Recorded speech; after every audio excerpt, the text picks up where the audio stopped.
तो दोस्तों हमने म्यूचुअल फंड के बारे में बहुत सुन चुके हैं, हम टीवी ऐड पर भी देख चुका है कि म्यूचुअल फंड होता क्या है। हमने देखे होंगे बड़े बड़े एडवर्टाइजमेंट बताते हैं कि म्यूचुअल फंड ही सही है। तो दोस्तों पैसे दिए इसलिए नहीं, मैंने अपने पैसे बरसों से म्यूचुअल फंड्स पे इन्वेस्ट किए, इसलिए कह रहा हूँ। सुनिए, रिटायरमेंट प्लानिंग के लिए म्यूचुअल फंड सही है, एक्सपीरियंस से कह रहा हूँ। ये इमोशनल हो गया है। अच्छा खेलते हैं। म्यूचुअल फंड निवेश बाजार जोखिमों के अधीन है। योजना से जुड़े सभी दस्तावेजों को ध्यान से पढ़ें। दोस्तों म्यूचुअल फंड होता क्या है। तो दोस्तों इस वीडियो में बात करने वाले हैं कि म्यूचुअल फंड होता क्या है।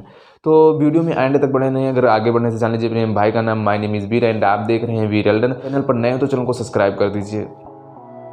तो दोस्तों म्यूचुअल फंड क्या होता है। म्यूचुअल फंड यानी शेयर मार्केट की तरह ही होता है, क्योंकि जो बड़ी बड़ी कंपनियां होती हैं उसमें हम नहीं इस विश्वास कर सकते हैं कि ये कंपनी आगे ग्रो करेगी या नहीं करेगी। तो अगर हमको सही से नॉलेज नहीं होती तो हम म्यूचुअल फंड में इन्वेस्ट करते हैं।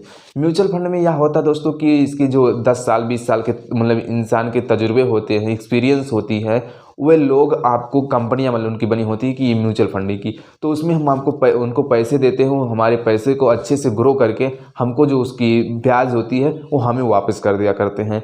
और इसके बदले में वो 1 या 1.5% इसकी कमीशन लेते हैं। अगर आपने 100 रुपये लगाए म्यूचुअल फंड में तो उसके 1 या 1.5% वो लेंगे। मिनिमम 1 रुपये 1.5 रुपये यानी आपको 98 रुपये आपको वापस कर देंगे। 98.50 पैसे वापस कर देंगे, यानी 1.5 रुपये।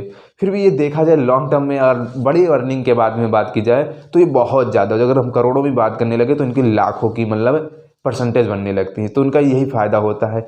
तो ये क्या करते हैं, सबसे ले लिया करते हैं म्यूचुअल फंड में, इन्वेस्ट करा लेते हैं, उसके बाद में बड़ी बड़ी कंपनियों में लगाते हैं, क्योंकि एक्सपीरियंस इनकी बहुत ज़्यादा होती है और रिस्क भी इनको बहुत ज़्यादा होती है। फिर भी इनको डर नहीं रहता, क्योंकि इनकी एक्सपीरियंस बहुत ज़्यादा होती है।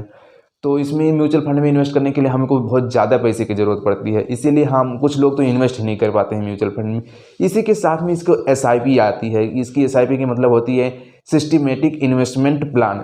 इसमें क्या होता है दोस्तों, इसमें हम मंथली वाइज अपना अगर 500 रुपये भी इन्वेस्टमेंट करना चाहें मंथली तो हम कर सकते हैं। और 1000 रुपये से 500 रुपये से लेकर 1000 रुपये तक इन्वेस्टमेंट कर सकते हैं।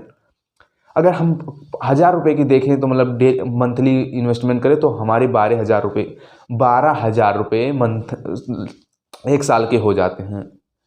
तो 1 साल में जब हमारे 12,000 रुपये हो जाते हैं तो इनमें कम से कम, अगर यही पैसा अगर हम बैंक में रखेंगे तो सेविंग अकाउंट में रखेंगे तो इसकी कम से कम 3 या 4% हमको रिटर्न मिलता है।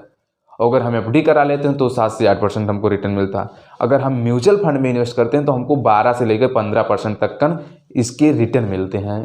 तो ज़्यादा बेटर, तो हल्का रिस्क होता है, फिर भी इतना रिस्क नहीं होता है। अगर ज़्यादा रिस्क आपने लिया है तो आपको 12 से लेकर 25% तक का रिटर्न मिल सकता है। अगर कम रिटर्न है तो आपको 12 से लेकर 15% आपको कहीं नहीं जाने वाला है म्यूचुअल फंड में। हाँ, थोड़ा रिस्क होता है पर 0.1% रिस्क होता है म्यूचुअल फंड में, और आपको अच्छे खासे रिटर्न मिल जाते हैं म्यूचुअल फंड में। इसके ये फ़ायदे होते हैं। आपको म्यूचुअल फंड के बारे में सही इन्फॉर्मेशन मिल चुकी है।